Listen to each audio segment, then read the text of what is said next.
अस्सलाम वालेकुम, मैं हूं महानूर। तो गाइस मैं रेसिपी बताती हूँ आपको आलू की टिक्कियों की। हमारी ऐसी और रेसिपी देखने के लिए पहले हमारे चैनल को लाइक शेयर सब्सक्राइब करें। Thank you. अस्सलाम वालेकुम, मैं हूं महानूर। तो गाइस आज हमारे घर कुछ गेस्ट आए हुए हैं, तो रुखसार ने आज बहुत ही ज़्यादा टेस्टी रेसिपी बनानी है। तो रेसिपी हमने क्या बनानी है, आलू की टिक्की है। अस्सलाम वालेकुम, हाय गाइस, आज रेसिपी बनाने लगे हैं आलू की टिक्की हैं। तो आलू की टिक्की मैं आपको बताती हूँ कैसे बनाते हैं।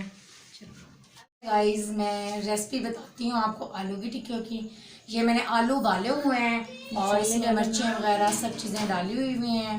और अब ये सब्ज़ धनिया और प्याज सब्ज़ मिर्चें ये काट कर ये भी अब डालनी है इसमें।